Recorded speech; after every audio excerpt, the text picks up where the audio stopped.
Hermanos, este parece un capítulo sencillo. Génesis 33 parece un capítulo sencillo, pero es impresionante la variedad de comentarios, las diferencias en la variedad de comentarios que tenemos. Algunos toman Génesis 33 casi como si no hubiese ningún cambio en la vida de Jacob. Otros, por ver los cambios en la vida de Jacob, no ven los errores que continuaba cometiendo. Creo que la manera de interpretar este texto es interpretándolo a la luz y a la enseñanza del apóstol Pablo en la epístola de los Romanos, en la epístola a los Gálatas y en general todo el Nuevo Testamento. ¿Cuál es esta manera de interpretar? Que aquel que ha nacido de Dios en verdad tiene una vida nueva, pero aquel que ha nacido de Dios aún batalla con el pecado en su carne. Lo que tenemos delante de nosotros es un gran reencuentro de reconciliación que nos deja ver la nueva vida de Jacob, que nos deja ver la nueva naturaleza en Jacob. Una vez que Jacob se ha encontrado cara a cara con Dios, una vez que Jacob ha experimentado la fe salvadora, lo que esperamos es una vida nueva. Hermanos, Jacob en Génesis 32 y Génesis 33 ya no es uno que vive en las promesas dadas a Abraham solo por ser descendiente físico, sino que ahora goza espiritualmente de esas bendiciones por ser descendiente espiritual de Abraham. Ahora el mismo Jacob tiene fe. ¿Y qué es lo que esperaríamos de aquellos que han recibido el Espíritu de Dios? Aquellos que han sido regenerados, aquellos que han recibido el don de la fe. ¿Qué esperaríamos de ellos, hermanos? ¿Qué nos enseñan las Escrituras de aquellos que han nacido de Dios? Santidad, vida nueva. Y esto es lo que Moisés nos deja ver en Génesis capítulo 33. Las primeras manifestaciones de la vida nueva de Jacob se manifiestan con las palabras en el versículo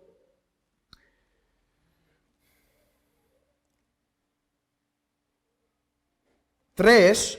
Y pasó delante de ellos y se inclinó a tierra 7 veces.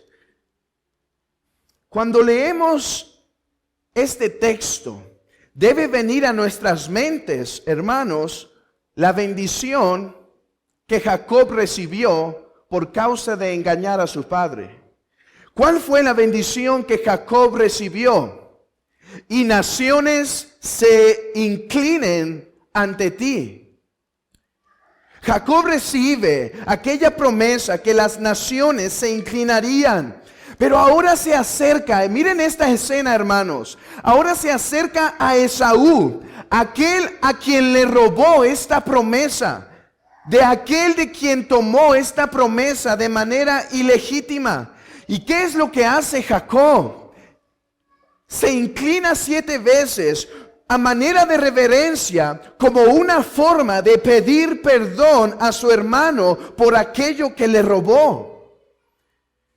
Ciertamente, Jacob, el engañador, pudo haber encontrado una manera de escapar de este enfrentamiento con su hermano. Pero ahora, en obediencia a Dios, camina para con su hermano y en vez de encontrar una manera fácil de escapar, se humilla ante aquel que ofendió. Se humilla ante aquel que ofendió. Y la respuesta de Esaú es sorprendente. Miren esto. Las últimas palabras que Esaú dijo para con su hermano fueron las siguientes: algún día lo veré y entonces lo mataré. Ese era el consuelo de Esaú, que algún día iba a ver a su hermano Jacob y entonces lo podría matar por la gran ofensa que su hermano cometió contra él. ¿Cuáles ofensas? Aprovechar de su hambre y robar su primogenitura y después robar la bendición que pertenecía a Esaú. Sin embargo, la respuesta de Esaú es bastante diferente de la que Jacob esperaba. Vean conmigo el versículo 4. Pero Esaú corrió a su encuentro y se levantó y se echó sobre su cuello y le besó y lloraron. De hecho, algunos comentadores creen que es de esta imagen que el Señor está tomando cuando da la parábola del hijo pródigo. Esaú corrió a su encuentro y le abrazó y le besó. Y se echó sobre su cuello y le besó y lloraron. Mismas palabras, mismas imágenes. Dios bendiciendo el camino de Jacob. Hermanos, ¿no es impresionante? Lo único que esperaba Jacob de su hermano era el desprecio y el cuchillo. Y ahora lo que encuentra son las lágrimas y amor y reconciliación. Ciertamente, aquellos que han nacido de Dios buscarán humillarse a aquellos que han ofendido con el propósito de restaurar las relaciones fracturadas. Pero, ¿qué nos enseña este texto, hermanos? Nos enseña que Esaú también había encontrado la fe salvadora y ahora es un nuevo Esaú. O nos muestra que Esaú podía ser tan bueno como para recibir a su hermano sin odio. Yo creo que Esaú no tenía la fe salvadora, y por algunas razones que vamos a ver en un momento. Entonces, ¿qué significa esta gran escena? Esta escena tan tierna, tan conmovedora, donde Esaú, en vez de matar a su hermano, lo recibe. Hermanos, ¿qué nos enseña este texto? Oh, debemos ser cuidadosos de tener un enfoque tan hombrecéntrico de nuestra interpretación de la Biblia, que lleguemos a caer en la conclusión que los hombres inconversos pueden mostrar el fruto del Espíritu aún en su estado de pecado. No es lo que el texto está mostrando. ¿Qué muestra? Volteen la hoja de su Biblia un texto atrás, Génesis 32 versículo 11. ¿Qué pidió Jacob al ángel? Líbrame ahora de la mano de mi hermano, de la mano de Esaú, porque le temo. No venga acaso y me hiera la madre, la madre con los hijos. Lo que tenemos en el encuentro de Esaú y Jacob no es la bondad de Esaú, es la mano protectora de Dios sobre sus hijos. Dios había prometido proteger a Jacob. Una vez más, Jacob es asegurado de que Dios no puede negarse a sí mismo, que Dios va a cumplir sus promesas. Este texto nos recuerda de aquel proverbio, que como el repartimiento de las aguas, así está el corazón del rey en la mano de Jehová. Es verdad, Esaú muestra bondad. Esaú se retrae de hacer el mal. Pero ¿de dónde proviene esa capacidad cuando este hombre aún es pecador? De la mano que restringe, de la mano divina que restringe. ¿Recuerdan que Dios promete al pueblo de Israel que cuando salgan para adorar al templo y tengan que dejar sus casas, Él no permitiría que los vecinos llegaran a hurtar la ciudad, porque Él ¿Restringiría el corazón de esos malvados para que no hicieran daño cuando van a obedecer? Vean esto, hermanos. Jacob obedece a Dios en este aspecto. ¿Y qué es lo que Dios hace para con Jacob? Cumple sus promesas. Oh, Dios no se negará a sí mismo. Hermanos, si algo hemos visto que en Génesis brilla con todo su esplendor, es que Dios es fiel a lo que promete. ¿No es esto de ánimo? ¿No es esto de gran consuelo para la vida del creyente? Saber que por muy torpes, que por muy débiles, que por tantas fallas que podamos tener, Dios completará la buena obra en nosotros hasta el final. ¿No es esto de gran consuelo el saber que no caeré de la fe si permanezco en los medios de gracia? Pues Dios ha prometido guardarme hasta el final por medio de la fe, con su mano omnipotente, como dice el apóstol Pedro. Dios ha prometido guardarnos con su poderosa mano por medio de la fe. ¡Qué gloria! ¡Qué gozo! Jacob una vez más experimenta la fidelidad de Dios. Así que en el carácter renovado de Jacob seguimos viendo la mano soberana, fiel, inmutable de Dios. Pero hay otras marcas de la vida nueva de Jacob, hermanos. Otra marca de su nuevo nacimiento, y este solo lo vamos a tocar un momento y vamos a saltar, pero es que ahora ya no tiene un espíritu de cobardía. Claro, tiene miedo, pero ¿qué había hecho antes en cuanto al orden de poner a sus esposas? Primero las puso a ellas y él al final, para que su ira de Esaú se fuese apaciguando, y si llegaba hasta el final con Jacob, ya no hubiese tanta ira. Pero ahora voltea el orden. Ahora es responsable de su casa. Ahora toma la iniciativa y él va por delante.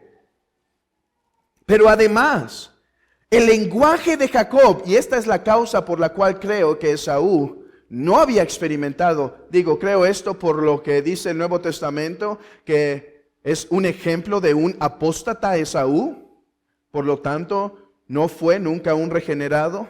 Pero a la misma luz de Génesis 33, vemos un gran cambio entre Esaú y Jacob. El lenguaje de Jacob está bañado del reconocimiento de la gracia de Dios. Vean esto. Dice en el versículo 5, Jacob, y él le respondió: son los niños que Dios ha dado a tu siervo. Versículo 8.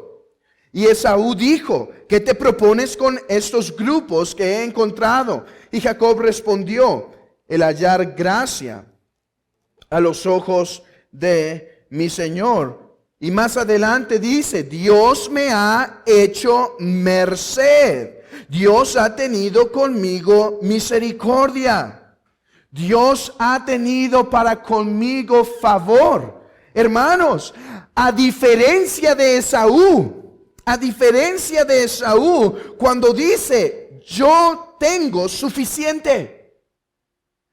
Jacob quiere dar la ofrenda. Y Esaú, en su jactancia, con 400 hombres detrás de él, dice: tengo suficiente. Jamás lo atribuye a la gracia de Dios, jamás reconoce que provenga de su mano, porque aquí está nuevamente aquel Esaú que se nos presentó 20 años atrás, el mismo hombre pelirrojo, salvaje, inconsciente de la gracia de Dios, que desprecia la primogenitura. Aquí sigue este hombre que no reconoce la gracia de Dios en todos sus bienes y aún no reconoce su necesidad espiritual. Jacob acaba de ver que vacas y animales que hay algo más que a vacas y animales lo que necesita.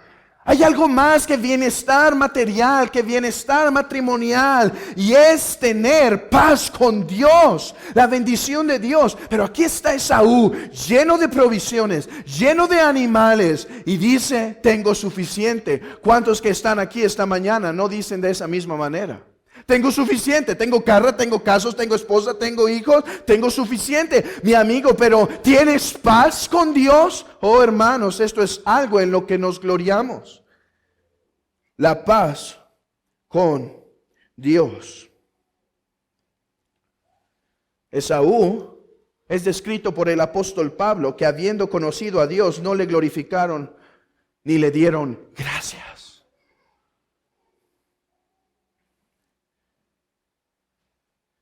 Así que Jacob nos es presentado con aquella obra del Espíritu Santo que cambia nuestros corazones para andar en vida nueva. Pero no es toda la presentación de Jacob. Hermanos, es verdad, todo aquel que está en Cristo participa de la nueva creación. Tiene una nueva creación. Hay una nueva creación en él.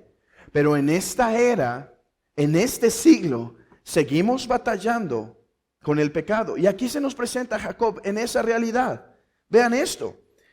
Comete dos medias. Una media verdad y una media obediencia. Un total de dos pecados completos. Una media mentira es igual a una mentira completa. O una media verdad es igual a una mentira completa. Media obediencia es igual a desobediencia completa. Y es aquí lo que tenemos nuevamente Esaú desconfiando de la promesa y protección de Dios. Cuando dice a su hermano, Esaú le dice, vente, vamos a Siquem. Y él le dice, mira, los niños, ¿sabes qué? Van más lentos. Tengo ovejas, tengo animales que están a punto de parir, van a morir en el camino. Déjame ir un poco más lento. Cuando nunca era el plan de Jacob seguir a Esaú. Ahora, vean esto. ¿Estaba bien que Jacob rechazara ir con Esaú? Sí. ¿Por qué? Porque Siquem estaba fuera de la tierra de Canaán. Pero lo que no es aprobado por Dios es que la obediencia a Dios se cumpla a través de unos cuantos pecados con tal de lograrlo. Jacob debía confiar. No sabemos si lo hace por temor. Decir, no, quizá Esaú va a cambiar de opinión, quizá Esaú a medio camino tiene una emboscada. No sabemos qué pensaba Jacob, pero sea lo que sea, Jacob debía confiar que Dios le iba a proteger. ¿Y dónde está su media obediencia? Que no llega hasta Betel, se queda en Sucot. Edificó ahí casas, hizo lo mismo que su padre. De hecho, algunos piensan que el altar que construye puede ser la reconstrucción del altar de Abraham. No sabemos. Pero compra un terreno, lo mismo que Abraham, y edifica un altar para adoración.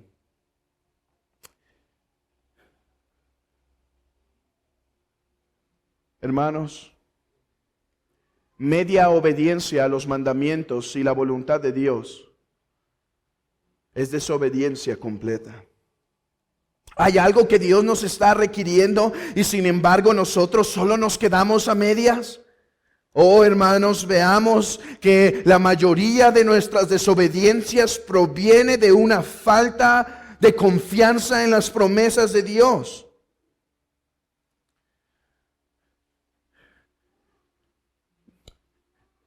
Hermanos, habiendo dicho esto, creo que tenemos mucha enseñanza, pero creo que debemos pasar al punto culminante de este texto. Tenemos mucha enseñanza, la vida nueva en Cristo, la continua lucha en el pecado, las promesas de Dios, la fidelidad de Dios, pero la pregunta ¿es todo? Y si no es todo, ¿cómo podemos ver a Cristo en este pasaje? Recuerden, no por torcer el texto, sino habiendo hecho una correcta interpretación del texto, ver cómo nos apunta a Cristo. Y yo creo que al menos de dos maneras principales. En primer lugar, es interesante la palabra que dice Jacob a Esaú. Dice, acepta mi ofrenda. es la misma frase hebrea que se iba a usar vez tras vez en el libro de Levítico para hablar de aquellas ofrendas que el pueblo presentaba a Dios y decía que mi ofrenda sea acepta ante ti. Son un eco de esas continuas palabras que el pueblo de Israel no olvidaría. Una de las cosas, hermanos, que Levítico nos deja en claro es que la ofrenda presentada delante de Dios debía ser lo más perfecta posible. No debía tener errores a la hora de hacerse y debía hacerse según el plan establecido por Dios, de manera que su ira fuese apaciguada. Esta paga de todo lo que da Jacob a Esaú no fue poco. Era una gran paga, le costó, pero era una forma de recompensar el gran agravio que Jacob había hecho. Jacob esperaba que esta ofrenda fuera aceptada por Esaú. Lo mismo, las mismas palabras que Levítico nos recordará y el Nuevo Testamento enfatizará. Que la ira de Dios que debe quedar satisfecha, que no puede ser un pago simplemente con buena intención, que debe ser un pago de la misma calidad como la ofensa de aquel que está indignado. Pero hay una manera más en la que Cristo nos es presentado.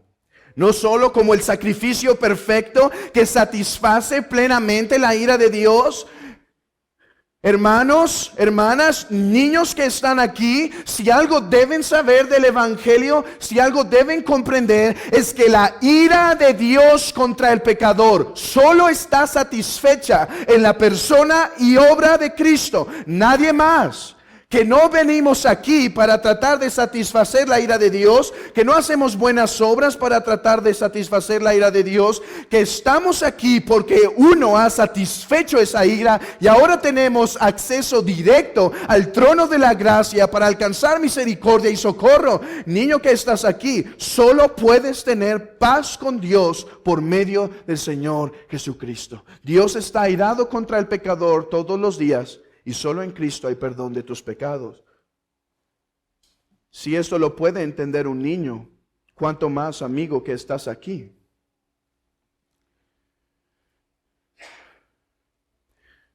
¿Cómo más nos presenta este texto a Cristo?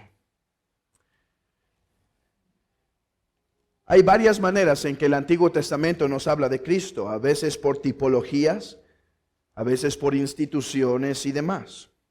Pero a veces por personas incompletas. Permítanme tratar de descifrar lo que quiero decir. David nos es presentado como un rey. Pero el rey tomó de las ovejas para satisfacerse a sí mismo. Vendría un rey que no se aprovecharía de las ovejas, sino que pondría su vida por las ovejas. El libro de Jueces, juez tras juez, falla tras falla. ¿Qué nos habla el libro de Jueces? Que este juez está incompleto. Necesitamos un mejor juez que libre a su pueblo de sus enemigos. Cristo es el juez por excelencia que viene a librar a su pueblo de sus enemigos.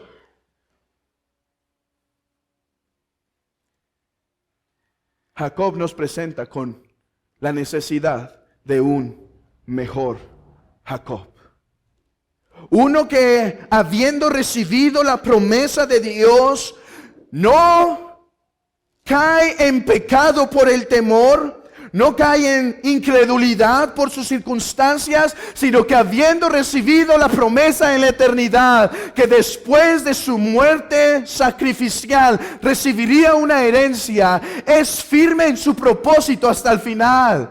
Hay un mejor Jacob que, habiendo recibido la promesa que las naciones se inclinarían a él y que no iba su cuerpo ver corrupción, vence y da su vida y obedece hasta el final, y no es movido y no es zarandeado por las pruebas, sino que obedece al Padre en todo. Hermanos, sí tenemos una imagen de la nueva vida y de la lucha con el pecado en Jacob, pero sobre todas las cosas tenemos la anticipación de un mejor Jacob. La anticipación de un mejor Jacob, que sería nuestro Señor Jesucristo. Hermanos, el Antiguo Testamento es la sal que se pone en la pastura del caballo, que hacía a los hombres clamar por Cristo. Un incompleto Jacob, un incompleto Abraham, un incompleto David, pero en Cristo está la plenitud de todos los tipos de la Escritura. Hermanos, teniendo tan grande Salvador, preparemos nuestros corazones para alabarle en esta mañana.